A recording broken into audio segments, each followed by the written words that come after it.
Hey, what's going on, y'all? Of course, it's the Madd Hatta. It's the podcast, or whatever you want to call this. Visually, audio-wise, is what it is. But I wanted to do something different. I'm just interested in people these days and what makes people tick and why they do what they do and how they getting by, trying to get to wherever it is they're trying to get to in life. So I thought, I'm going to call a friend. I'd like to think we're friends anyway.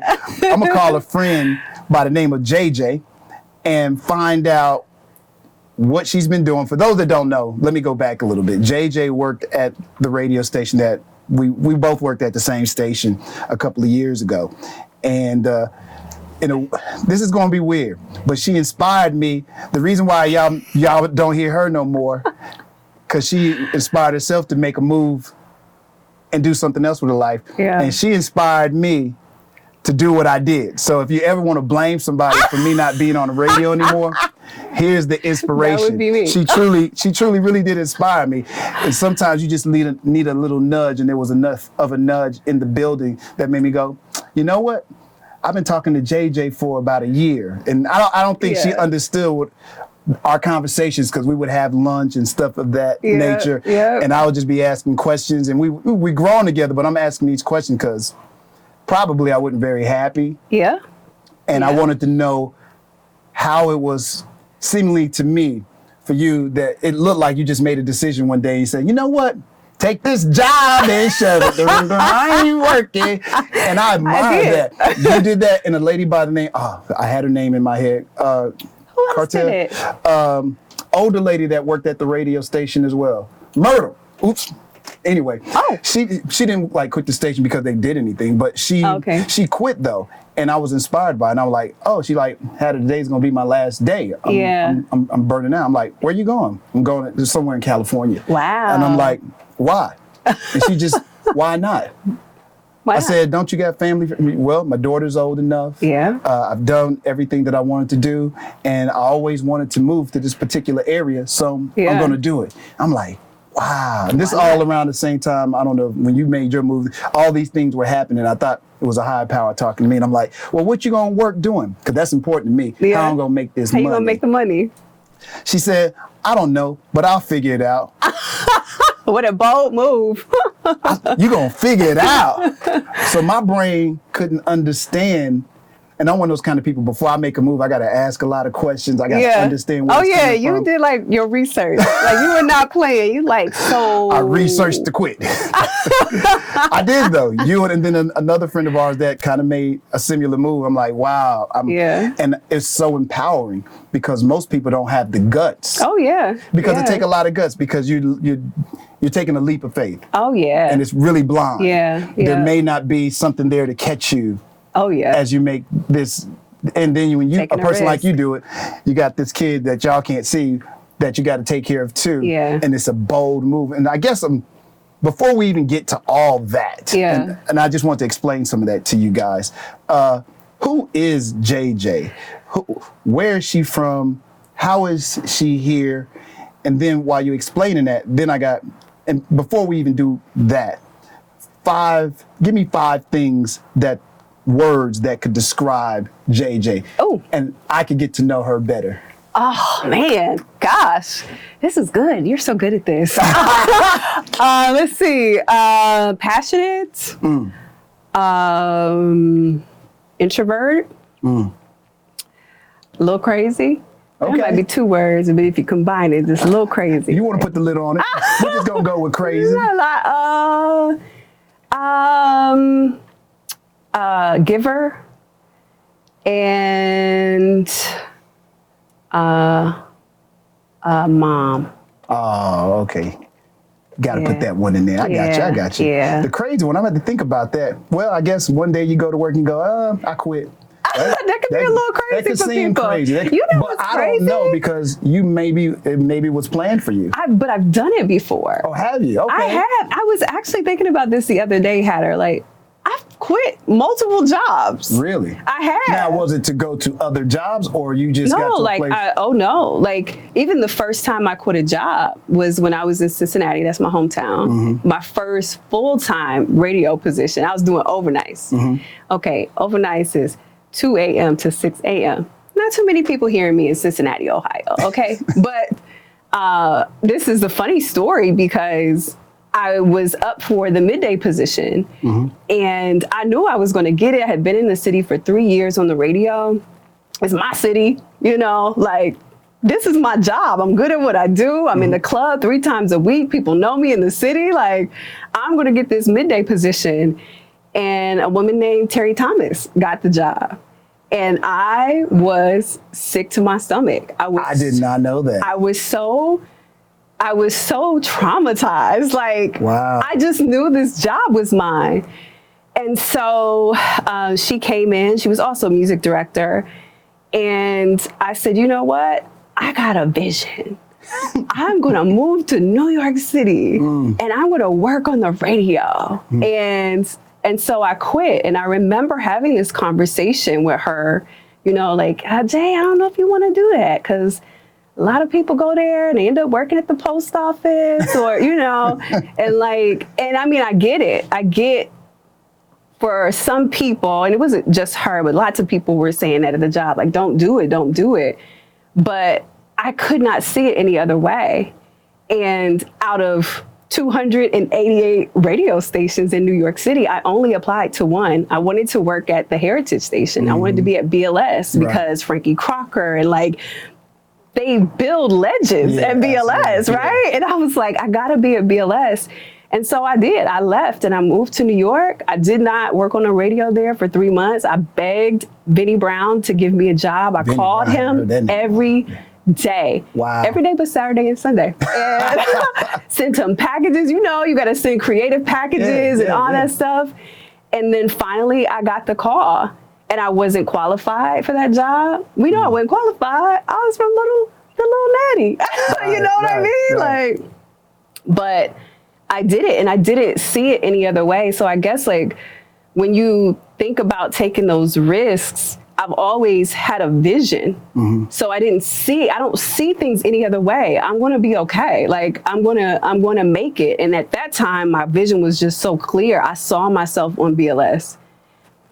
Now, what shift were you working when you got there? When I first Mr. got Brown there, he hired me for the weekends. And listen, when he hired me, it was like a Wednesday. He was like, look, you're driving me crazy. You start on Saturday. And I was like, wait, I didn't have no interview?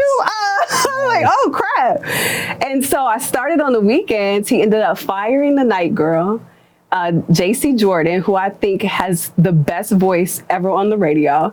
And I ended up taking her spot at night. So I came on 6 to 10. Maybe a month or so later, he brought in Wendy Williams to do afternoons. Wow. And that was just crazy to me. Like now I'm working with Wendy Williams, who I've always admired, you know, in the radio world. Wendy's always been a big deal, especially at that time. That was 2001. So, you know, I don't know. I think I'm a risk taker. I've always been a risk taker. It's who I am. I think that's pretty bold. I totally didn't know that about you. All right, give me 5 songs that would describe JJ. 5 songs? 5 songs that would describe. Oh, let's see. Shake them haters off. I feel that. Sometimes you got to do it. Still tipping. Let me see. Still tipping. Okay. All right. You never know. Late at night. Oops. Come here. I'm playing. Okay, seriously, stop. Okay, let's see. Strumming my pain. What's that? Lord, that's what's the original? Don't say Lauryn Hill. What's the original? The original is Roberta Flack. Killing Me Softly. Killing Me Softly. That seems like a theme for my life. Wow. Let's see. Gosh, Hatta, you got some good questions today. I wasn't expecting this. 2 more songs. I'll let you slide with 2 more. Okay. 2 more. Living My Life Like is golden. Golden. Yeah. Okay, little Jill, Scott. Little Scott in the building. Yeah. Because I do. I feel that. And probably, gosh, Hatta, I don't know. I can't even think of 5 songs. That's terrible when you've been that on the radio describe 26 you. years. No, but they have to describe you. Yeah, It's that's not like saying, hard. I like that song, but That's you're really trying to hard. like, this song means something to me. Yeah. It is hard. Like, I'm asking you the question, but I couldn't name 5 for myself either. You know what I'm I saying? really can't. Okay, I gave you a good 4. Okay, we're gonna go with the 4. Now, you've also written a book, and in the book, you were very, very transparent about relationships, mother-daughter relationship. You spoke on your father, if I'm not mistaken. Yes, Yeah. you did. Mm-hmm. How were you able to be so transparent? Because a lot of, this is me just being frank and honest, a lot of the book to me dealt with pain. Oh, yeah. Yeah. And that's just the truth of it. From where, when I read it, when I was reading, I was like, oh my God. Oh, my God. Why did she tell You and I everybody had that? conversations Why in are the you telling hallway everybody that? about this. No, don't tell them that. You know, I can't do that. Whatever pains I went through in my youth or as You're like, I can't tell nobody? I can't. I won't. I just, for it to be always on those pages that people can go reference is hard. But what made you say, I'm okay with telling, I don't want to call it tragedies, these life stories? Yeah, I mean, it is trauma. It definitely is trauma. You know, I got to a certain point where I was, it was in therapy. And say the name of the book too. Yeah, Without Bruises, A Journey to Hope, Help, and Healing. So it talks about my relationship, being in this abusive relationship and how I was able to overcome and heal. So the thing is, when I was in therapy for almost 3 years, just trying to heal from this certain relationship. Mm-hmm. And I realized at a certain point, like, man, if I'm going through this and I didn't even know I was in an abusive relationship, how many other people are experiencing the same thing and they don't even know that the relationship they're in is abusive? Mm-hmm. I didn't know until my father said it to me. And even then I was just like, what are you talking about? Because the person never put their hands on me. And so when my father said, you know, you've been dating a sociopath for the last year and you need to go get some help. And I mentioned this in the book. It was my first time seeing my father cry. Mm. So I did not know. I was clueless. I'm like, what are you seeing that I can't see? And so him just sharing, like, you know, this person is gaslighting you and, you know, you're belittling you and they're isolating you from your friends and family. Like, I had no idea that's what was happening because it's so insidious. It's just so smooth how everything was happening. I didn't know. So to me, I didn't have a choice. It's like, I have to share this because I can't imagine so many other people going through this pain, thinking that they're alone, not knowing what the heck it is. Mm-hmm. You know, you need to know, like, there are these often missed signs of abuse and we brush so much stuff under the rug and we don't talk about it. And we can't heal. We can't heal unless we get it out. Was there one situation that occurred that made your father say, okay, now it's time to reel her in and say, this is what the deal is? I sat there, I remember that day so clearly. I was in my dad's kitchen and I just told him about everything that was happening, like the whole year, just everything. I'm like, and my daddy and I, we were extremely close. Like, we could talk about anything. And so I'm telling him, you know, I'm going out to eat with him one day. He's sitting here telling me about all the women that he slept with. And I'm frozen. My dad just could see the depression that was there too. He said it like I'm not even there. It's just like, she's nothing. Wow. And it's so hard. And what I'm saying is, like, there are people so easily from the outside looking in who would say, well, why would you sit there and even listen to that? Why wouldn't you get up? I was so frozen. Mm-hmm. Like, I can't even believe this is happening right now. But those are the small things that happen. But even afterwards, when these things were happening, your brain didn't say, okay, he just sat here and told me about all these other chicks. Maybe it's time for me to... You know, And was it a self-esteem issue? Was I'm just so madly in love with this person that they can do no wrong? No, I don't think, I think it absolutely self-esteem. Prior to even meeting this person, had just divorced my ex-husband at the time, my daughter's father. And so I was already feeling like a failure. Mm-hmm. Nobody sets out to get divorced, right? It happens, but I felt like a failure. I was learning how to be a mom and a single mom at that. So my self-esteem and my self-worth was so low when I met this person that they could come in, scoop me up, say all the right things, and I'm like, oh my God, it's the perfect thing, perfect man, best thing since sliced bread. And then after a while, the real person shows up and you're like, oh crap. But by then you're so wrapped up in this web. Do you think you can change this person, or or better yet, not even so much you want to change them, you want to get it back to what it first was. And you're telling yourself in your head, because we had so many great times. The relationship wasn't bad all the time. It started off perfect. So you're like, I can get it back there. I can get it back to that time. I'll do anything. Like, it must be me. I'll change whatever I can do. And at the end of the day, it's just, you need to accept that this is really who that person is. And the person that showed up in the beginning, that was not him. You know, it was an act to get you. And now you're in this web. The final straw in that was what? Oh gosh, I was missing out on a lot of my friends' milestones in their lives, engagement parties, birthday parties, you know, and it just hit me like, gosh, I'm missing everything. Like, everything?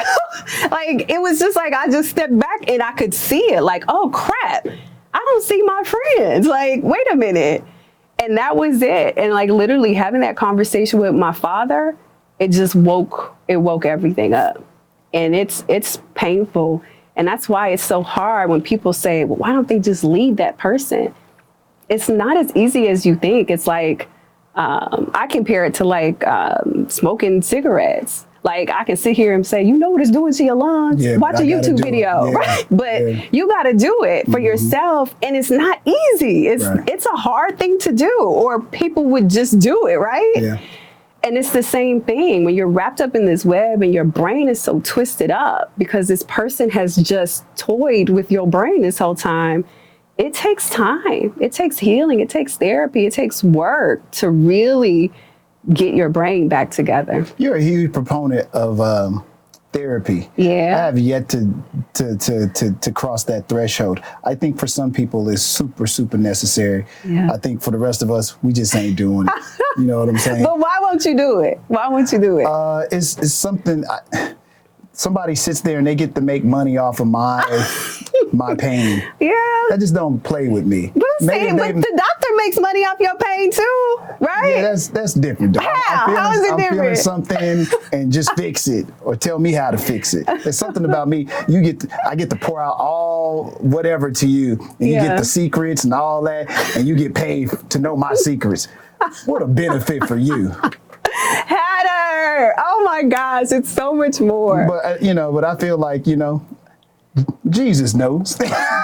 Jesus does know, and that is very true. Man, that is very true. If you can walk me through this process, I'll be all right. And obviously, I can be honest. I'm obviously not 100%, but I'm just.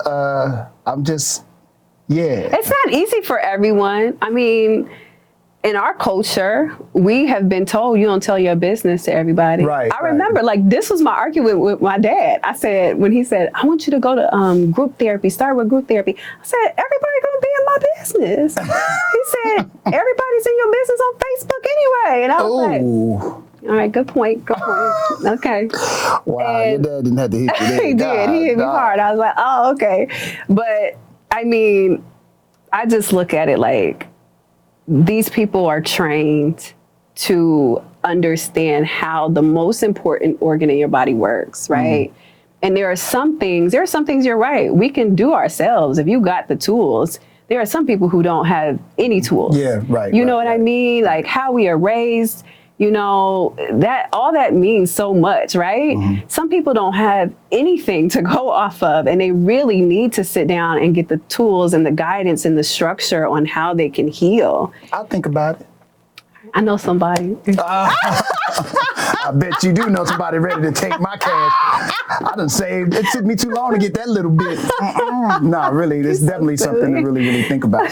Now, the other thing about you, Miss JJ, is I know your daughter plays a huge part in the decisions that you make and whom you are. You have no problem showcasing her talent, her skills, and yours. It's like, what's the two late? Now, I don't say Thelma and Louise because the end of that movie I heard not too great. But there's a close bond there, and I'm just curious because your relationship with your mom, oh yeah, it's was much not different. was not like that. Yeah. How much of a role did that play? And then can you speak on the relationship that you had with your mom? Yeah, this is good. This is like Oprah. You ain't had no tissues. You ain't had no tissues. I knew you wouldn't because Okay. you hardcore. I've never seen you get to the brink of a Oh breakdown. man, Never. man, I've seen you was off that day. Emotional maybe, but not Yeah. to the brink Oh, no. of, No, not I've never seen you. breakdown. Yeah, I've No. never seen you there. Yeah, I have an estranged relationship with my mom. Just one of those things where having her in my life was so destructive that I had to make a very difficult decision and step away. And not everybody can do that. There are so many people who will absolutely have their opinions and say, I can't, that's your mother. But there is a point where I said, I have to remove everything that's toxic. It's sad to me. It's sad that many people in the family don't communicate with her, and which shows there's something there. My therapist believes that she has a personality disorder called borderline personality, which means that she gets very irrational at moments that don't even make sense for her to be irrational. So I give like an example. If I were to call her today and say, hey, just wanted to say, I don't know, Merry Christmas. I remember the time that your daddy didn't pick up you from Christmas and he didn't bring it. You were like, wait a minute. Wait, how did we even get here? And it's just, and that's with a lot of things, like just every day. And so it hurts. There's obviously some pain, and years have gone by where now I can step back and say something must have happened, right? That brought her to this place where she is right now. And that's why it is so important for us to do the work. Was there any loving moments between you and her ever, even as a child? I'm sure that there were. You don't remember it? But I cannot remember. And so all I remember is just madness all the time. And there were times, like even my brother now says to me, man, I'm just so sad, man. Some days I think about how bad I felt just leaving you with her, because my brother lived with his dad, right? And he would come and visit, and you could just see it on his face, like, dang, I gotta leave my little sister here with her. And because it was just physically, emotionally abusive every day. And, we, especially in our culture, we joke about things that used to happen to us when we were little. Like my daughter was saying to me the other day, she's like, have you ever got booked with a switch? A switch? Switch. Rubber holes, racetrack, wood, shoes thrown at you. Man, we can do this all day long. We still survive. Yeah, we still here, but we make jokes about it and laugh, but that's a lot. There's dysfunction. We couldn't do that today. Yeah. Like you wouldn't even think about it today. If I throw a shoe at my kid, I'd be in jail. Oh, yeah. You would be in jail. And they know the call too. Come get the guy.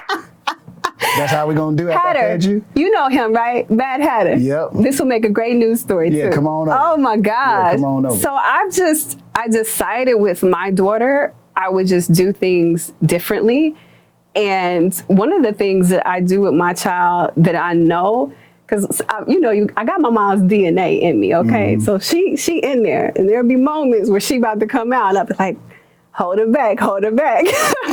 But when I feel like I've overreacted about something, I go to my daughter and I apologize. I'm sorry I popped off like that. It really has nothing to do with you. I shouldn't have, said that.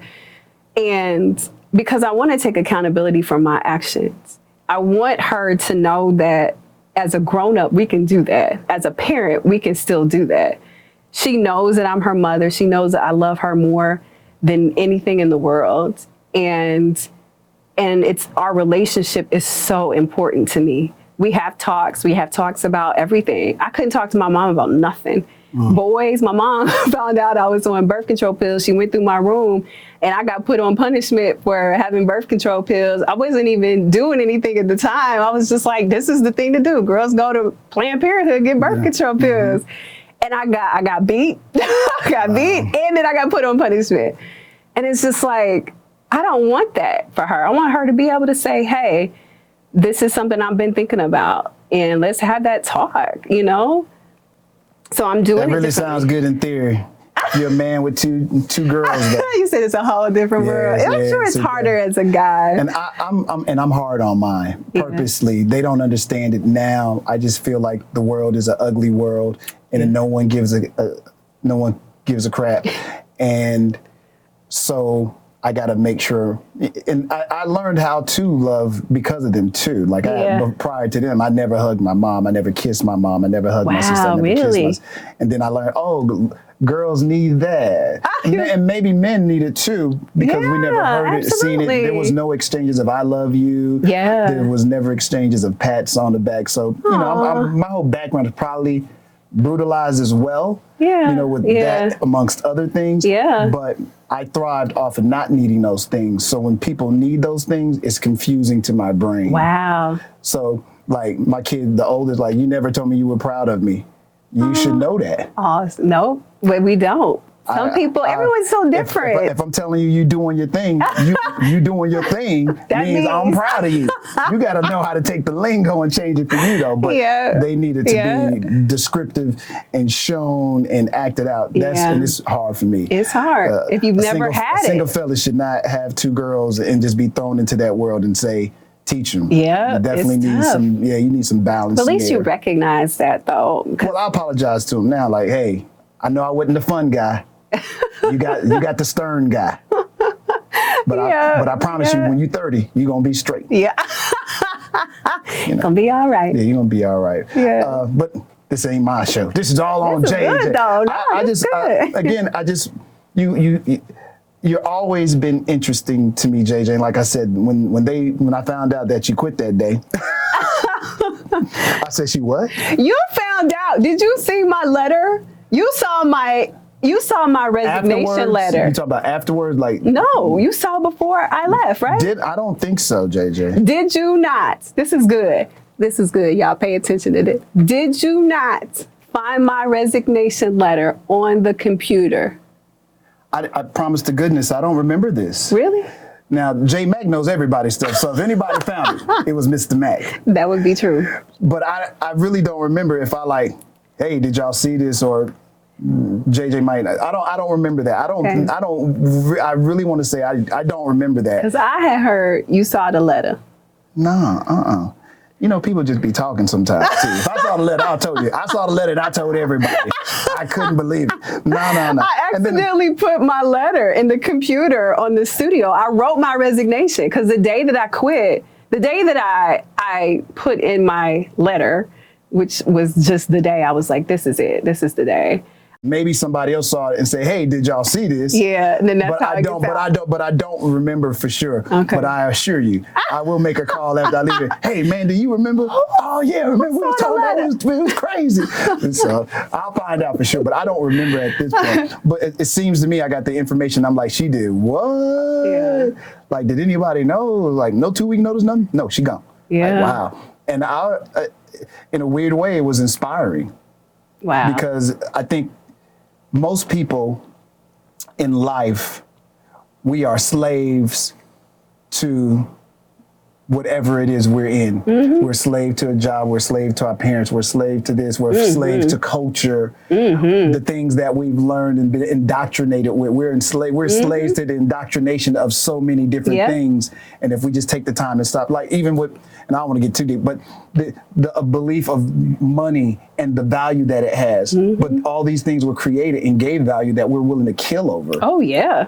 And we're willing to see somebody that's broke, poor, on the street and starving and step over them so we can go to the club that night or whatever else, you know? So we're just a slave to these products. But I thought it was very cool that you were like, no, I don't feel like doing this anymore and goodbye. Yeah. So you say that there was no plan there. You just decided that day, and I don't want to go into details why you did it, what to me let's must talk about. No, I'm just saying. to me, and if you want that, it's all over the internet. It is very well documented. There's video. There's Photoshop of it. It's a whole movie behind it. JJ put out a whole series. You know, I'm good for a Lifetime movie. There was an 18-part series. If you want that, just you follow her. I'm sure it's somewhere on there, or just Google JJ and what happened at the box. I'm sure it'll pop up. That's so funny. It's gonna be a couple of hours, but it's gonna be a good read. And then go get her book. But what made you so emboldened that made you feel like no matter what the situation? Because I don't know if there was a plan like, you know what, I know I can take care of my baby. I know my living expenses will be taken care of. I know I'm gonna eat a square and a balanced meal. What is the thought of that? And I asked this question for, there are people out there in the world who do things and they're tired and they're frustrated and they live in fear every day. Like, for instance, I worked the way I worked because I work in a survival mode, is what I call it. Because I've been indoctrinated to believe that I need all this money and this picket fence and this house and 2.3 kids or whatever it goes and the dog in there. But we've been indoctrinated and I got to have that. Yeah. And I got to be able to take this vacation that they told me in society I have to have. Yeah. And I got to have. So what makes you say, you know what, I don't care about this indoctrination, that I'm willing to pull out of that and I'm okay with that decision? Yeah. I just, it's just my... And you're a serial, I will stop this job too. So you just told me at the beginning, which I didn't realize. I'm just a risk taker. Like, I don't mind taking risks. The same way, I left New York. I quit my job in New York and they were like, what? And I'm like, I don't want to be here anymore. So, but I do it with reason. So leaving New York was about comfort. I was uncomfortable. I don't want to be there. Being at the station we worked at, I was tired. I was so drained. And you got to think, and I know you've been in radio for quite some time as well. I've been in radio since I was 16. I was in the club before I could even get in the club. I'm hosting parties in the club.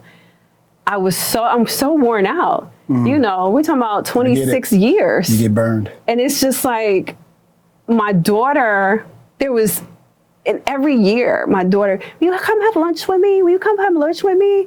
I worked middays. I worked middays before I came to Houston. I worked middays in Houston. So guess who can't have lunch with their kid unless I take off a day? So what I would do is I would take off on her birthday to have lunch with her. But why does it have to be like that? Like, I should be able to go have lunch with my kid, right?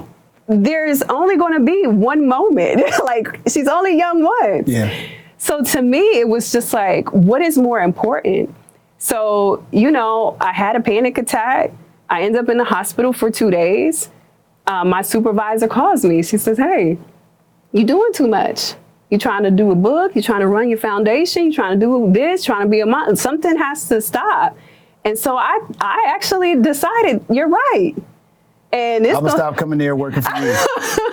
It really was just like, stop what you're least passionate about at this time. And that was showing up on the radio, having to be at a club this night, and the next day be at the Martin Luther King breakfast, get on the air, talk about crap I do not care about, and then, be out in the community, which I love, which is probably the one thing I love the most, right? But it's just like, this isn't me anymore.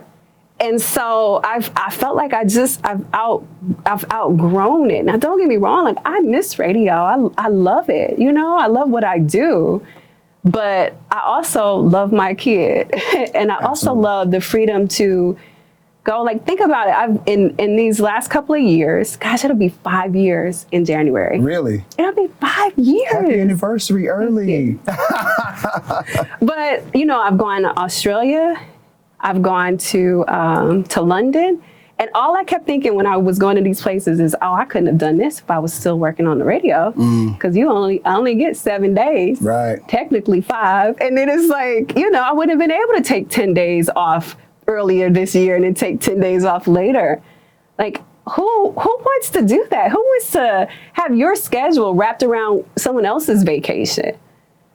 Like, that's real. That's real. It's still a bold move to make, not knowing that there is a cushion waiting on you. But since you are a risk taker, it's my faith. It's my faith. Yeah. At the end of the day, it's my faith. It's just like, I remember sitting in there in the office, the general manager said, is it a money issue? Like, this ain't even about the money. And money is good. Money's nice. You know, money puts food on the table. I'm like, but this isn't even about the money. There's no amount of money. I need peace. And y'all can't offer me that, right? And I remember him saying, which is so true, and now I get it. He was like, but you know your insurance is going to stop. And I was like, God is my insurance. And I was like, that's true. Which is true. But then 2 years later, when you're like, oh, man, these prices, I had no idea. Insurance was so expensive. Yes, it is, my friend. Oh, my God. I had no idea that hospital bills were so expensive without insurance. And then I'm like, oh, but you know, I've made it. And now I have insurance that I can afford. Thank you very much. And we're all good. But it took a while, you know, to get there. But I think it's just my faith, just knowing that I'm going to be taken care of. If I'm doing what is right, if I am being obedient, which I felt like that was obedient, I felt with everything in my spirit that God said, today is the day. And today, Lord, because are you sure? Yeah. I believe that because I think it was the same for me. And I had to apologize to everybody that I worked with on the show because I came in every morning complaining. For real. And like, because I was frustrated because, and not to go into detail, but you have a backpack and it felt like everyone was in the backpack and I was holding it up and I needed somebody to help me. But when you present the picture of, I got it and I can do it all. Oh yeah.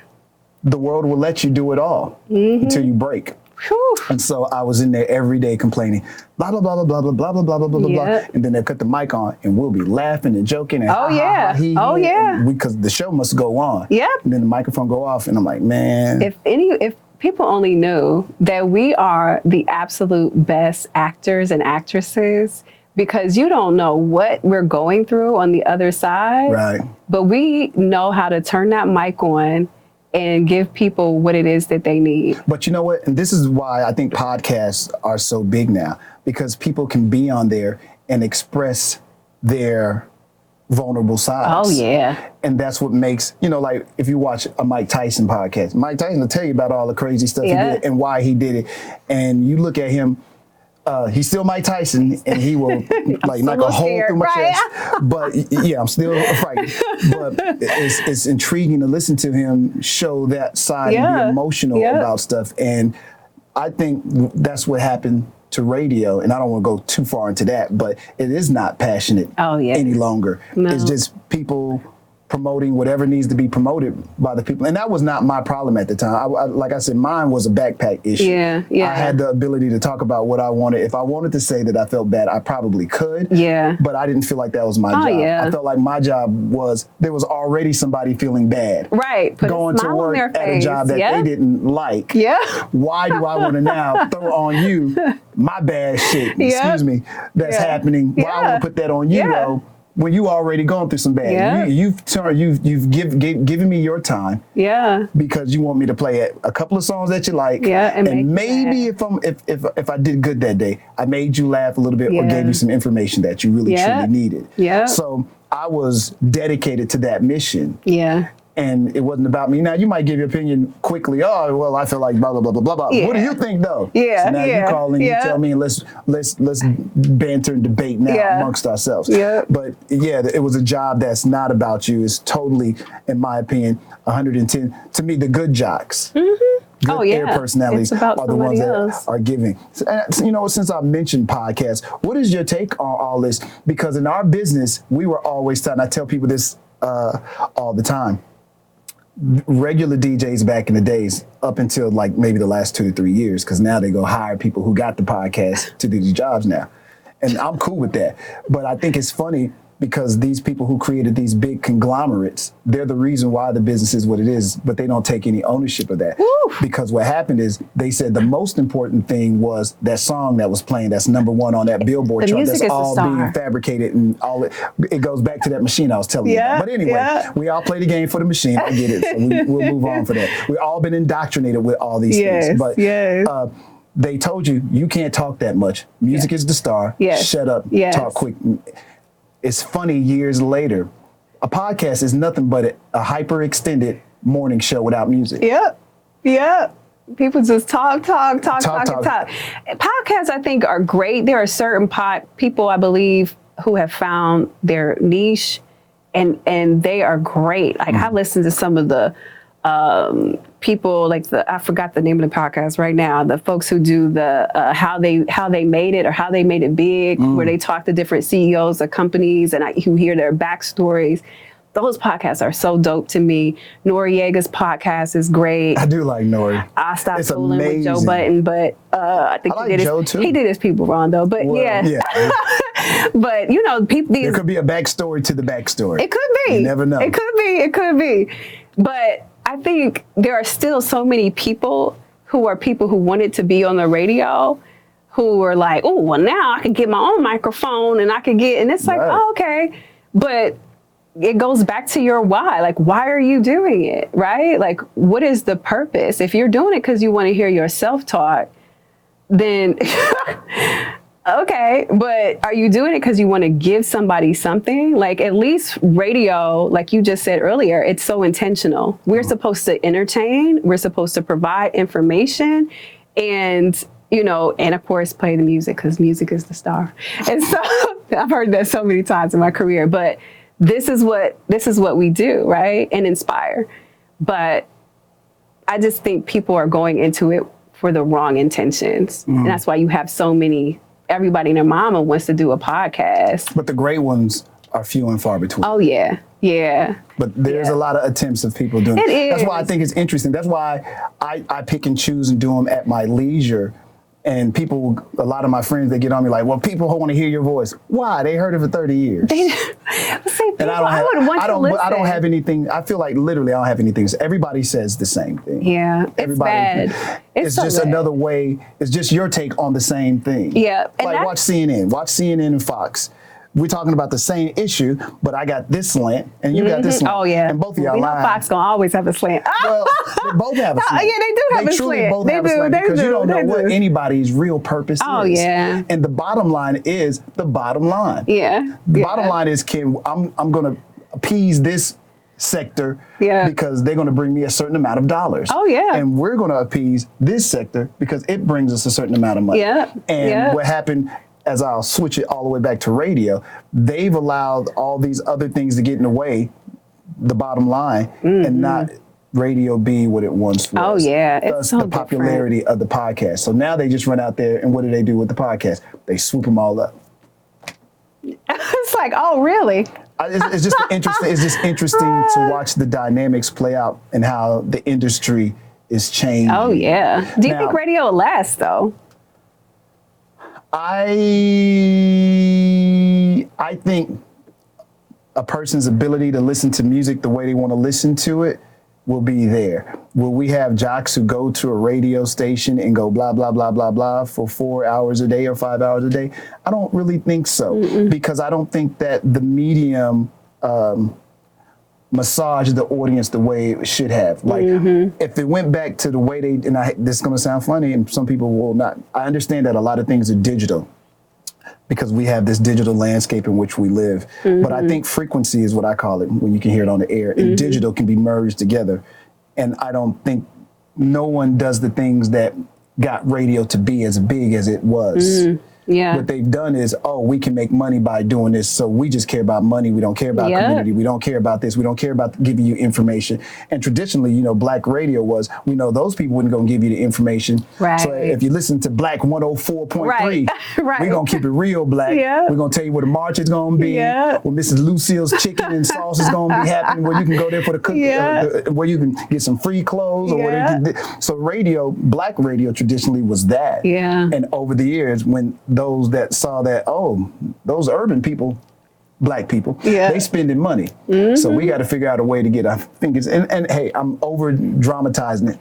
Not really. But we'll figure out a way to monetize it. And it gets watered down and watered down and watered down. And it gets watered down so much. It's just become We don't care. Like you mentioned Frankie Crocker in New York. And for you guys watching, go check it out. Or if it just can't, go check it. Google the name Frankie Crocker, one of the greats.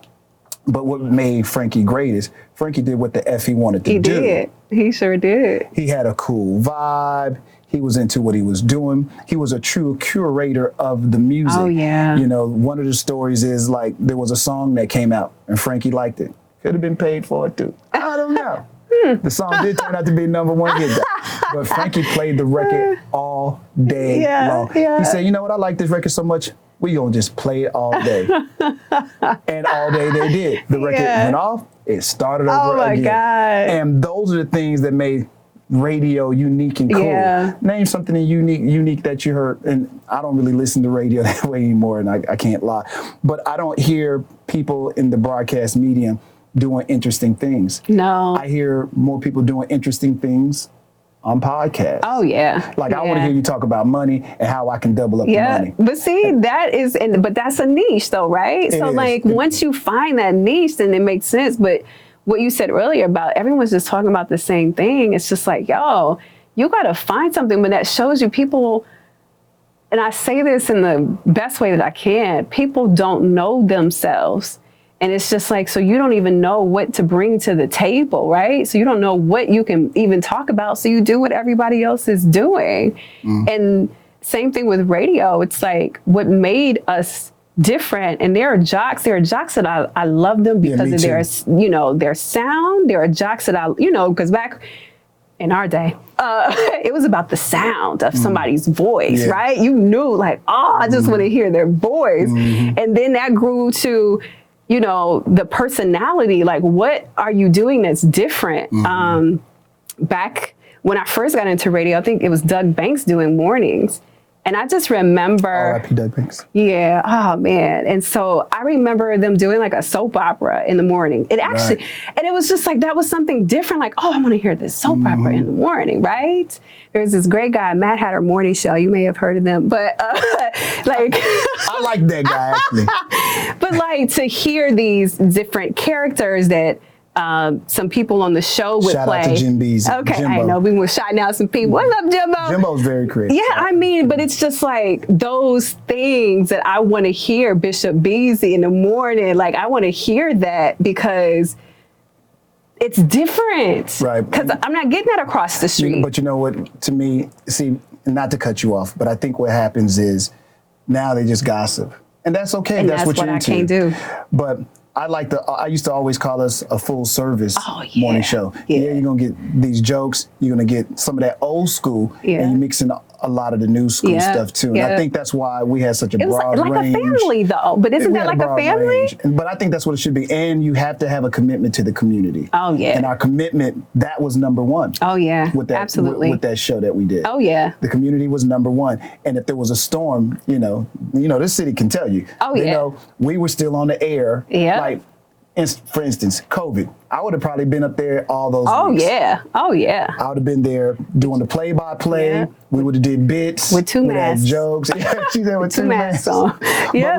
But we're that committed because we felt like, okay, if I can't do this, what can I do to help out my community? And so that was very important for us. I think the kind of jocks that we were. Absolutely. Saying that, if you're not a jock now, I get it. You are a book writer. You are a full-time parent. You do have your foundation. What is JJ doing now? Chilling. No, I'm just saying. I do not chill. Let me tell you. I speak full time. I do a lot of speaking engagements. I am so blessed that my foundation is growing. And so in the last couple of years, I've been able to go out of the country and do programs for girls. Nice. So a lot of my work that I'm doing is running my foundation full time. And I'm just like, I hate to sound so cliche now, but I'm living my best life. Like I hear you, little Duval. I'm serious. I love waking up and, I think I'll go to the gym this morning. Yeah. After I take Alani to school. I go to the gym. I set my hours. Like I set hours, so I'm intentional with my time. But I love the freedom of, you know what? Maybe I'll just go to the gym in the afternoon today. Like, the time where I would be on the radio. I'm gonna go to the gym. And so I just. Would you ever consider getting back into that? If it fit, but it's like you said, I want to be able to do radio the way it's supposed to be done. The way it's supposed to be done. I don't and think be nobody free wants to be who I am. That comes with a certain cost. And not just the cost of money, a cost of the understanding from the people in the organization that here's a concept that I have as to what truly will work. Depending on what your demographics that you're targeting. You know, if it's your daughter's age, I don't know. If you ain't dancing on TikTok, good luck. Got to do some.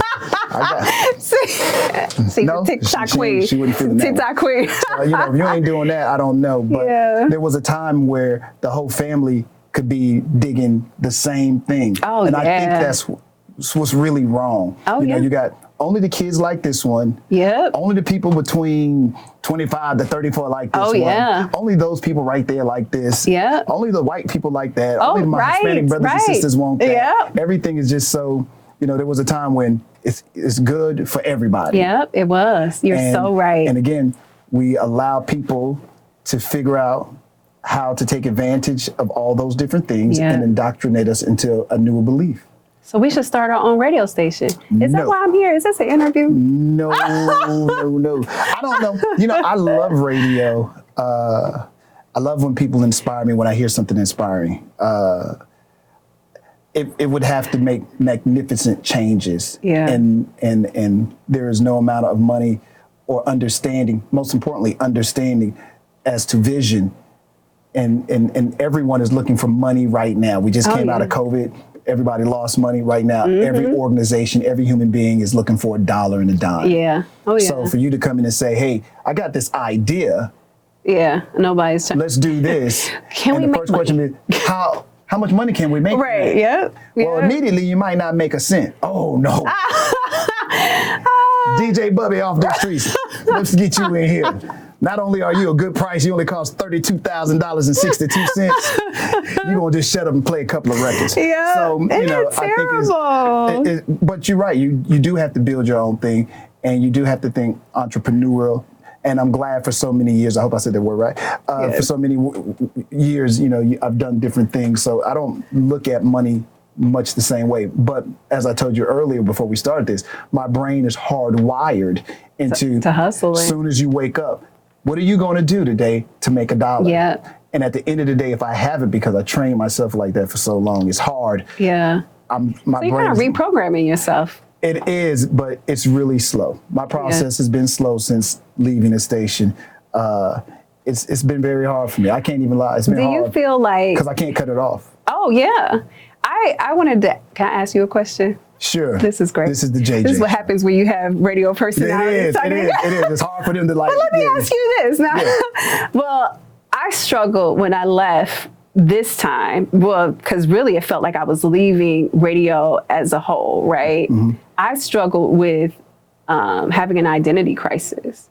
Like, who am I when I am not attached to a brand, right? You know, because I've always been attached to a brand. Yeah, right. And in the first couple of months of me leaving, you know, it takes a while for people to even know you left. It's just the way people listen to the radio. They're like, oh, you gone? Been gone for almost a year. Yeah, I'm gone. And then it was like people who I was used to talking to all the time, people I could call up and blah, blah, blah. People just start falling off. Well, that's the way the game goes. They weren't really your friends in the first place. Hello. They was there because what you could provide for them. Oh, yeah. And then being with you or things you could get. But that was a hard thing for me because it was only because, like I said, it's almost like a crisis. It's like, oh, crap, these people, it's the realization of that. Like, oh, crap. I didn't think we was like tight, but I thought we was cool enough. You would still talk to me after I left the radio station. Like, geez. And so I had that realization. Then it came to like, okay, well, who are you outside of this? You know, when you're not JJ and you are Jillian Simmons, like, who is Jillian? Nice. And it's been a long time since I've just been Jillian because I've been on radio since I was 16. So that took me some time. To me, our situations are different. Here's why. I still live in the city where they heard me for 30 years. Yeah. When I thought that I would have an identity crisis. when I walked away, I was just pissed off at myself because I'm like, how do you turn down your money? Yeah. Yeah. So my first 3 months is You were kicking bruh, yourself. bruh. Bruh, you like little Duvall, you were living your best life financially. Look, we don't care about the heart. Yeah. And I worked without caring about my feeling. Yeah. I worked because I wanted to have cushion. So if my mom picked up the phone or my little Yeah. baby sister picked up the phone and she needed something or my kid needed something, Yeah. I wanted to be able to give it without even worrying about it. If I want to go to the car lot, I want to be Yeah. able to get what I want. If I want to travel, I want to take a trip.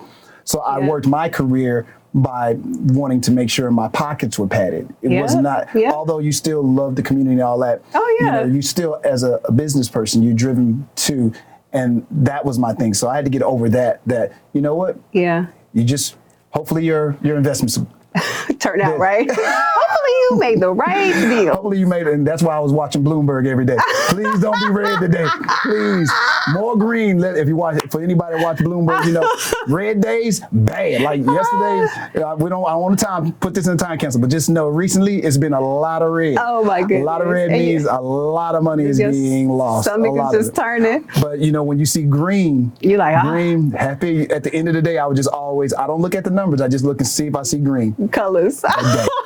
See red. Oh, it was so red the other day. Lord have mercy. Anyway. So to answer your question, identity, and I take that back. For about a week or two, I was trying to decide: Am I the Madd Hatta anymore? Am I Hatter? Am I even the has-been rapper Mr. Madd? what exactly are you? Who are you? So originally, when I would go places and people would like introduce me, I like, no, just call me Ben. Yeah. And then, This is so new, and then right?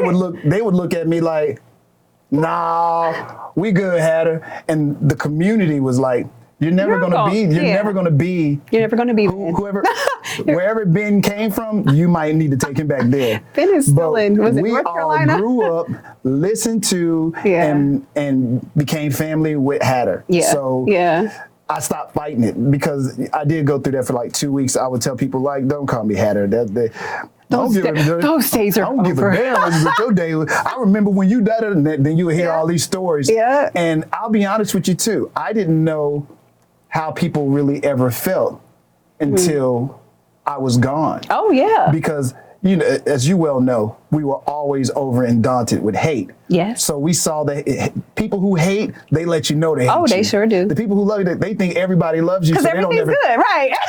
So we were so over and daunted, is that the word? How do you say it? We're overwhelmed with hate. Yeah. That's all we saw or heard every day. So but you're a worker, you're a hustler, so you work through the hate. And you just got to let it, dust it off your shoulders. Yeah, right? Keep it going. And I'll be honest with you, it was a picture. We all got together like, hey man, let's see how y'all doing the first month out. The whole crew got back together and we went to a restaurant. And I just took a picture. We took a picture. I'm like, oh, I'll put it on the gram. Yeah. And then all these comments flooded in. We miss you. We love you. They'll tell you all the stuff that you did. Yeah. That you like. Oh, yeah. Y'all kind of liked me. Y'all really like me. I ain't even know that. But you don't live in the ego of I'm all that. Right. But when you see that, you're like, man, y'all appreciated what I did for all these years. Oh yeah. And it's kind of sad that you didn't realize it. People don't give you flowers until you're gone, right? Until you walk away, you're like, oh, snap. Maybe I should have left. Maybe I should have told y'all goodbye the right way, or maybe I should have stayed. I didn't know. I was tired of fighting rappers and other dumb shit. Sorry about that, youngster. I was tired though. My brother was tired. It was just too much. I'm like, you know what? I ain't fighting no more rappers on BS. Getting sued for $1 million. I want you to work and do something so you can get your $1 million, man. Don't try to get off of me. But anyway, nobody ever won a lawsuit. Oh man. And some of them have put money in my pocket. So thank you. But but no, I never had that dilemma of trying to figure out who I was. I still feel like Hatter. Yeah. The community, whenever they see me out, because I work for the university now and I was in the parade and people see, man, we miss you on the radio. And then they'll start telling you everything they don't like about who's there. I say, hey, my family's still there. Yeah. Just to let y'all know, I don't want to hear no evil. Yeah. I don't want to deal with no evil. I'm let y'all know off top. My family's still there, bruh. Yeah. So there ain't no hate. I made a decision that Yeah. I have to live with. Nobody said, hey, you're out of here, you cut, none of that People like used that. to call me like, so what happened? I was like, I left. That's it. They wanted to be. They want the Jews. They want The something. ratings was that bad. Oh yeah. You got old. I knew it was gonna happen one day. I was praying that you got old too. I was sitting there praying, please let him get old so they get rid of his old rusty ass. Oh my God, that's No, so they still terrible. like old boy, man.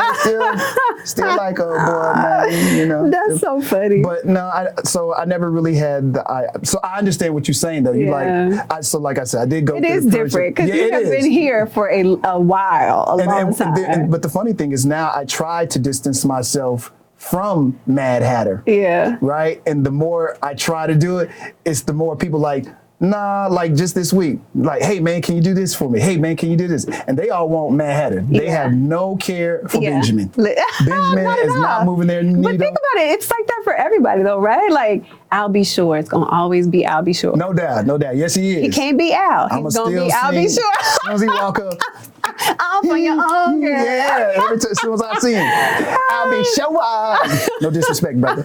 But yeah. So I do think, and that's the way I try to look at it now. Like you're gonna still be. It's like you're not old. You're a former ball player. You know, they know Andre don't play for the Texans no more. But if Andre walked in the studio right now, Andre Johnson, I had your jersey. I remember when you beat that dude up on the field. My God, you know. Oh, that's so funny. I got a funny Andre story. Can I tell you real quick? Go. Andre Johnson, one of the greatest Texans ever. For years, people would tell me I was dating Andre. Wow. Oh, aren't you date Andre, right? You date Andre. This got good, y'all. Can you call Andre and ask him, like, who? Andre Johnson? And I don't date Andre, right? So Slim Thug's Boss Life Ball. Mm-hmm. It was I think it was the second or third year. It was actually 2 days before I quit. Wow. I saw Andre. I was like, hey, I hear we were dating. And he's like, what? He was like, we were? He like, I know there was a few. I was just like, it's so crazy to me that people can create what they want. You know, of course, it's been the same thing with Slim. Like, oh, I know you was dating Slim. I heard JJ was over Slim's house and da-da-da. I was like, what? Where do people come up with this stuff? But I thought it was so funny. I had never even met Andre until that year. Nothing? No, nothing. So all these years I've been on the radio, people telling me, you've been, I know you maybe you was Andre. his type or something. Nah, probably not. But Oops. no, not in a bad way. Just no. But I was just stunned that people would say that, and I had not even met him. And then finally I met him one time. Nice guy. He looked nice that day too. He did. If he would have shot his shot, I might have said something. I'm just playing. I'm just playing. Dre could have been. She like, nah, we ain't doing that. We ain't doing that today, Playboy. Okay, sorry about that, little homie. Sorry about that. No disrespect. You're no so disrespect. silly. So, all right. So now you just do what you want to do. Yep. Are you okay with the decision that you made? Oh, absolutely. Even on my worst day or my worst bank account day, I still do not regret it because I have just an overwhelming peace of mind that I did not have, and I had not had it in years. And I love this freedom that I have to make my decisions, to create my own. Like now it's on me. You know, it's more pressure, but I create what's mine. And now I'm in a place where it's time to create my legacy. Like, what do I want my legacy to be? And I want it to be more than JJ was playing Lil Boosie on the radio. Like, I like that one though. That's my dude right there. But I needed to just be more than that. Like, what are you leaving behind that my daughter can be proud of, you know? What makes JJ happy these days? Man, spending time with the kid, traveling, seeing the world. I really love traveling. I didn't even realize how much I love to do it until now I got the freedom to really do it.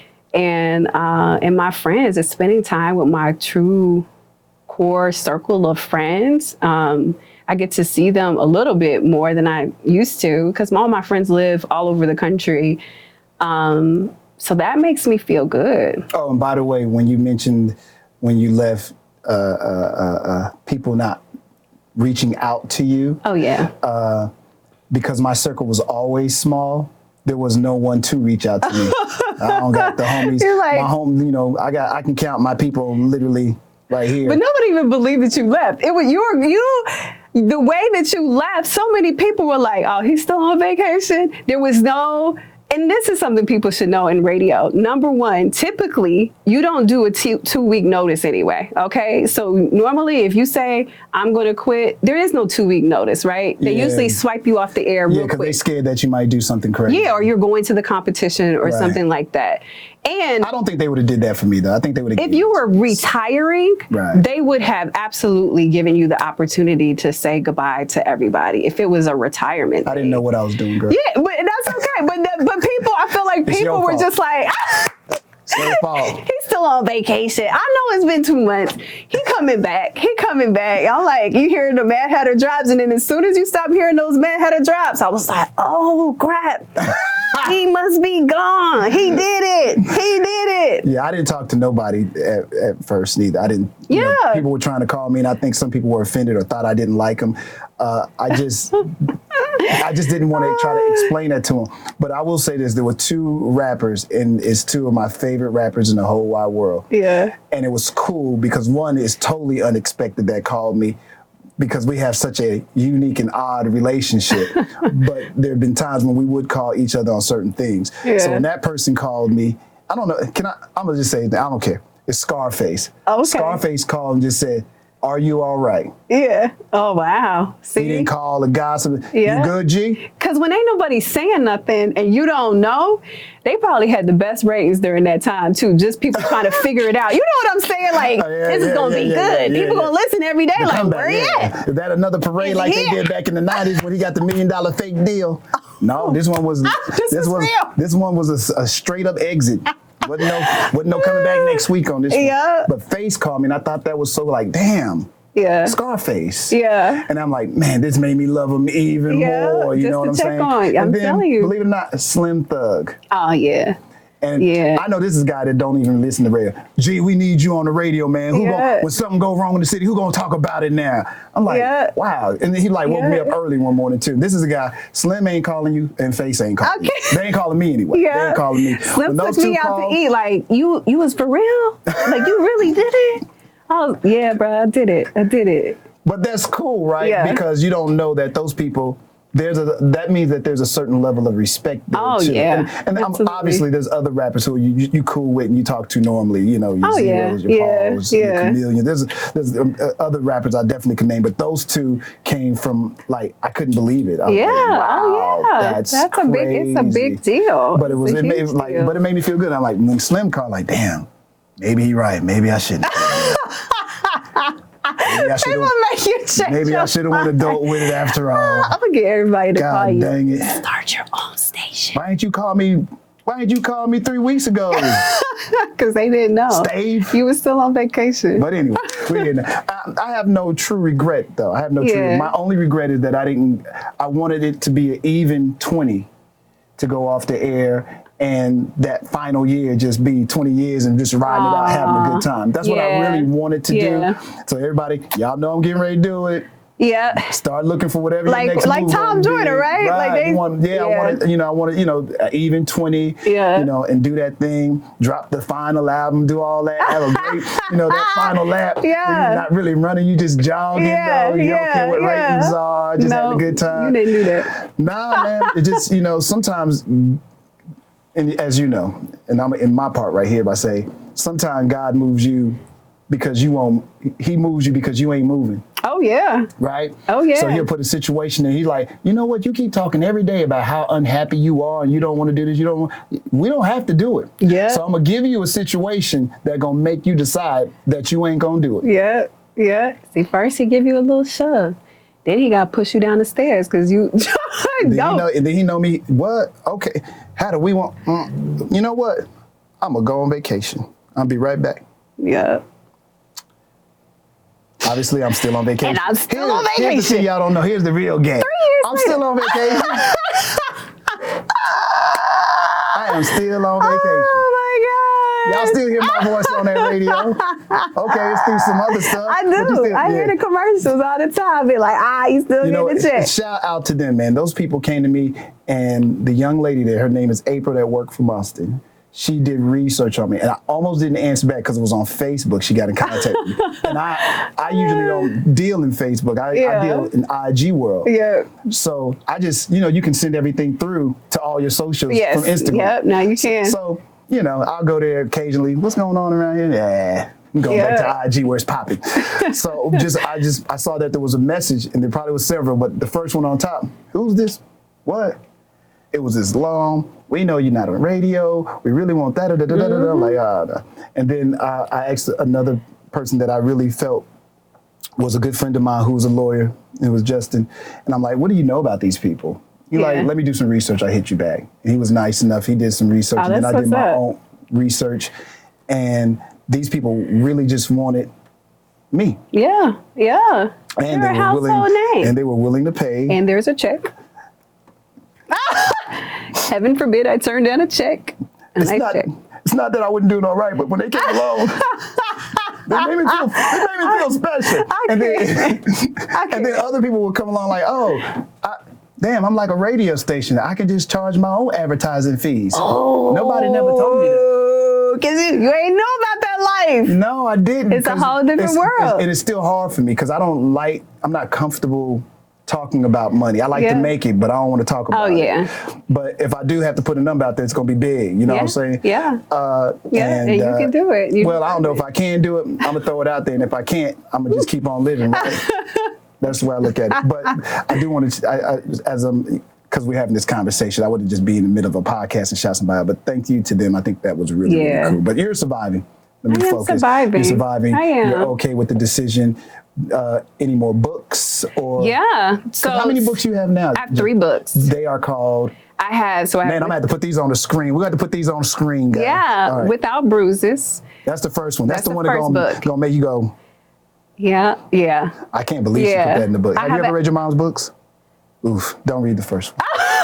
I just told her till she asked me if she could read it, and I was like, "You can go ahead and read it." Wow. No, I didn't. That's a rough read. Try to protect her, but I feel like I want her to have these tools. She's 14. You don't think so? Because you're talking about people who are personal. Yeah. To her. I mean, but she watches Power secretly, so you might as well read the book. Wow. You secretly have already seen Power. You might as well read the book.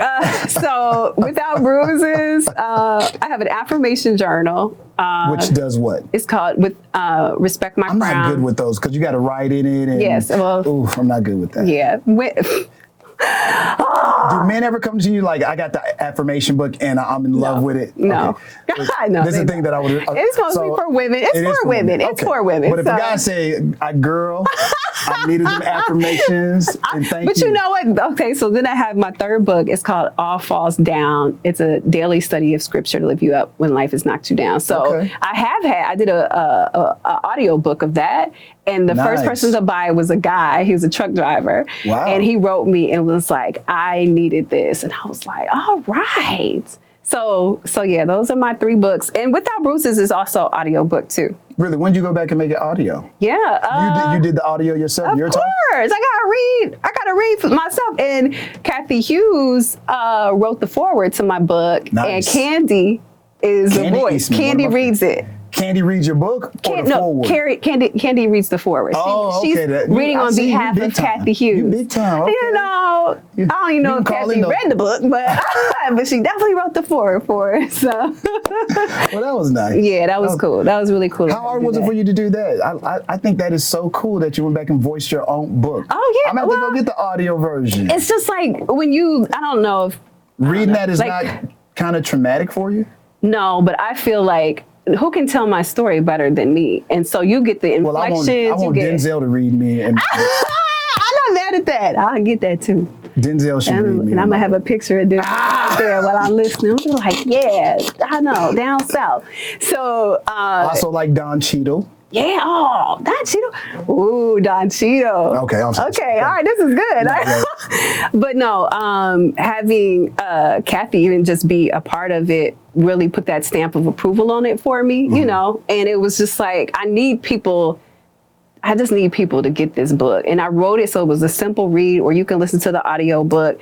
I feel like an author, if they can articulate, they should read their own book because it's their story. Sometimes like Michelle Obama read her book. Yeah, but every great writer doesn't have it. Like Stephen King shouldn't. Oh, well, that's different though. I like you, Stephen, but man. But this is more personal. So I feel like on a personal level, you should tell your Stephen own King story. should not read his own books. Maybe he should though, because they're mostly scary anyway. So maybe that's the right. Yeah. So maybe that's the right voice to read. And then finally, let me see if I had to. Oh, and is there going to be another book? I'm working on an affirmation, or not an affirmation, a book about gratitude. I've been writing it. So yeah, it's just a book about gratitude. And I think that's going to be it. I said my last book was going to be called Tapped Out on Testimonies because I'm like, Lord, I don't need nothing else to happen. Okay. I'm tapped out, please. So tapped out on testimonies. Cool name. Yeah. So that'll be it. All right. So short life, abundance of love, but you lived a short life. Yeah. Long life, no love, plenty money. Woo! Short life. I say this all the time. Like when I look back at my life, I turn 44 next month. When I look back at... I keep seeing you in your 20s. Bless your heart. I'll come back next week for this podcast again. I have lived an amazing life. I really have. I've done so much. I believe that I have touched people's lives in a positive way. I believe that I live in my purpose. If it was a wrap today, I would absolutely look at my daughter like, but we hope not. I don't like when people say that kind of stuff. She like, but I'm serious. Like I feel like I've had a great life. I think that there is still more to come, and I'm excited about it. I like that. But yeah. If you had to choose. Yeah, short life. The money, I mean, I get it. I love money, but it's just not everything for me. You know? Me and my daughter can go to little Galveston's Raggedy Beach, and we can hang out. It ain't that raggedy. But we can and have a good time, and it doesn't cost anything, and make a memory, you know. So I got to get good at that. Not very good at the fun thing. Yeah, I've always been making the memories. Yeah, I'm not good at that. I'm like, I'll make you a list. But I wanted to say something to you. Sure. So a while back, a couple of years ago, gosh, it's crazy to think how time is flying. I was in Atlanta, and I hit up Hatter on his birthday, right? I'm trying not to get teary-eyed, but this will make for a great podcast, right? I'm trying to remember this. So whatever you're getting ready to say, I'm not. So it was Hatter's birthday. And at that time that I was in Atlanta, you know, I had this whole job fiasco, all right? That part I do remember. I was going there for a job. And things job didn't happen. Yeah. And it was supposed to. And I was in the deepest depression over that situation. So I called Hatter on his birthday. Well, I texted you. I was like, hey, happy birthday, brother. It's your birthday. Whoop, whoop. And I just saw it was your birthday on Instagram because I'm not good remembering people's birthdays. Don't feel bad, me neither. So you hit me up. You were like, you know, heard what happened in the ATL, you know, and what's your Cash App? Did I? I did that? Yeah, you did. Wow. Yeah, you did. And you sent me some money. Wow. Now, I don't have that money yet to give it back to you, but that's not what this is about. Just trying to give some people their flowers while you can. But I just wanted to tell you, like, because me and you ain't never been, like, tight. We cool, right? I respect you, and I admire your work, and I admire you as a human being. Have we ever, but I ain't really super duper close to nobody. Right. But I feel like we are probably cooler than we were when we worked together, right? Absolutely. I feel like that about a lot of people I'm cool with now. Like, dang, I'm really tight with them now that we don't work together. But I'm so grateful for you, and I'm grateful for that moment. And if you knew some of the things that just happened in that week, like really the day before you sent that, it was something that was just all God. And I was laughing when I thought about it. I was like, man, Hatta gonna send me money on his birthday. I was like, who does that? But I needed it at that time because I was in a bad place. Man, I wish that I could say I remember this. And like I said, I don't have the money to pay back. No, to you. I don't remember. I don't remember anything about this. Look, and this is where you're supposed to say, well, I wasn't expecting the money back anyway, so I could just get that on camera. No. Let me tell you about me and giving. I always believe you give without the expectation of getting it back. Whew, I'm glad you said that. Because you might not get it back. No. And I learned this, I don't know where I learned this from, but there will be people in your life, family members, close friends, who will say they want to borrow money. Yeah. And you have to know when you're giving it to them, you may not get it back. That is so true. So with certain family members, I said to myself, I have a number in my head. And if they ever ask me for anything, I'm going to say, hey, here's what I'm going to give you. Just know you can't come back and do this again. This is the limit right here. But I'm going to give you all this now so you can take care of whatever you need to take care of. That's it. Yeah. And so I never ever have. And then when I gave it to you, it was the gift of giving. It wouldn't. It wouldn't. Hey, let me let you borrow. Oh yeah. So whatever I gave, that. I don't never. I'm the kind of I'm a little cavalier with cash. I don't want nobody to misunderstand these statements. If you're watching, it's like, oh, Hatta just giving money. No. But I'm moved by. This is gonna sound funny, and this we really gonna wrap after this. I'm moved by another frequency. Mm-hmm. And if you were going through something and I sent that to you, it really had nothing to do with me. Mm-hmm. I had the ability to do whatever the frequency was telling me to respond to, because there had to be something that I was responding to. If out the pure blue, me and you are having a conversation, because honestly, me and you we ain't big texters with each other. Right. So all of a sudden we're texting each other and I just say, send me the Cash App. Yeah. There's something in the frequencies saying, I don't know what it is, but this. And you know, I think when you look at the bigger picture of it and you just like how God works, because that's how I took it. I was like, man, just think somebody who I don't really talk to that often.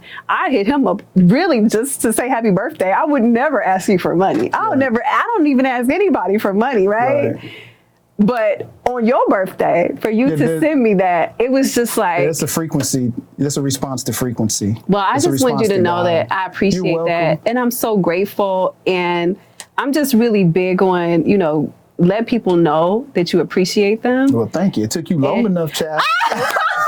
That was back in I don't remember. I really don't. I don't remember doing it. Oh, like I remember. I'm the kind of person, if I feel like, it's just like seeing somebody homeless on the side of the road. I won't give every homeless person, but every once in a while you feel like you get a frequency like, you need to do something. Yeah. Oh man, I need to go to the ATM and pull out. All right. Okay. Yeah. And I'll just respond to it. Yeah. I don't never question what I feel God or Jesus or whatever that frequency is telling me. Yeah. And that's what I live my life by. I live my life by that frequency. Yeah. And I'm not saying that I'm perfect. I've made mistakes and I just try to be a better person now. Like now I'm way more better of a human being than I was, because that person that you knew was super focused. Yeah. And the reason why we didn't hang out back then is because I was super focused on this. Yeah. And I didn't have time to try to be your friend, because that's just too time consuming. It's easier for me to go make this dollar. And I like the new you. Well, and a lot of people say that. And my kids sometimes they give the credit to the person that's in my life now. Yeah. But what happened is you just get to a place where you say, wow, just you need to ease up a little bit, because you miss a lot of life. Yeah. And I missed, you know, sometimes it might have been cool just to go to the club and hang out. Yeah. But you know, my stance, if you know me, I would say, how much money am I making being there? Yep. And if I ain't making no money being there, why I'm going? Yep. Oh. But sometimes it's good just to be with people, because when I would go out, it seemed like everybody else was way more happier than me. They're like, oh, snap, Hatta, we going crazy tonight. Right. We drinking all night. And I won't be participating, but they're so happy that you out with them that they are balling out. And I'm like, I'm glad I came out, because you guys are giving me one hell of a show. Yeah. And every time I did go out, I got a hell of a show. I mean, I saw it all. The girls, the dudes, everybody like, woo, what a great, so so it was always good, but I was just super, super driven. Yeah. And now I try to have super, super purpose. Yes. And I try to live in, and I don't know if you're supposed to search for happy. I think that's something that's supposed to be. And what happened, again, we get indoctrinated to believing that this is something that we're supposed to search for. Sometimes happy might just be, you know what? You woke up this morning, JJ, and you decided instead of going to work middays, you would go to the gym. Yes. And that was your happy. Yeah. And so I'm still on this excursion trying to find that. And that's even part of what I'm doing now. Yeah. Although I do it at my leisure, I'm gonna do it with more purpose. Yeah. But I want to be able to walk away saying I learned something or I felt something with everyone that I talked to. Yes. You know what I'm saying? That. It should be a growing process. And every once in a while, there'll probably be some ratchet stuff in there or some funny stuff. But I want to know what makes the person tick. Yeah. Why they did what they did. Yeah. There's still things. I can still talk to you for another hour. I know. Because there's still questions that I have. There's still things I want to learn. But I'll hit y'all with another part two. Part two. But I really just wanted to learn about I won't have JJ. my child next time. I feel like that's the thing. He's going to be like, No, I won't get too deep. I don't want to know about your mama's sex life or nothing like that. You don't want to know about it either, right? It doesn't exist. You should be smiling about that. She did. But yeah, I want to learn from people at this point now, and I need things to move me. I don't want to be doing what everybody else is doing because that's just the popular thing to do. Right. I have to do it with purpose. Yeah. And I figure, you know what? I'm gonna just crank this thing back up, and I want to talk to JJ. Yeah. Because she was the inspiration for me being where I am today. Yeah. And you really, really, really are. Wow. And Rob G would know this. Everything I do when I started DJing for weddings again, I went with Rob G to all his weddings and watched him DJ because I want to understand. Yeah. I want to see how it's done. And I want to understand the mental process of walking. I know you like when I first asked you, hey JJ, you want to go to lunch? Bro, we don't get down like that. But you know, you were very gracious, and I would ask you questions. It was no. I don't miss a free meal. So anytime you ask me to go to lunch, I'm always She was picking some pretty nice places too. You gonna go to Eddie V's? I don't know, Eddie V's. But I learned a lot, man, and I really learned about your boldness and your ability to do what's right for you. Yeah. And not be a slave to the system, not be a slave to, what's the word I keep using? Our indoctrination. And to be able to jump out of that circle. Yep. And I admire that. Thank you. I admire that. And like I said, you are totally, the day that I did it, I saw you when I was walking downstairs, like, cause you know, I carry everything in my backpack. Yeah. So I don't necessarily have to go back. Like I never went back. Like I said, y'all, I could return at any moment. I just went on vacation for Christmas holiday. It was a Christmas holiday has it been break. 2 years? Rob G knows exactly what it is. He keeps up with it.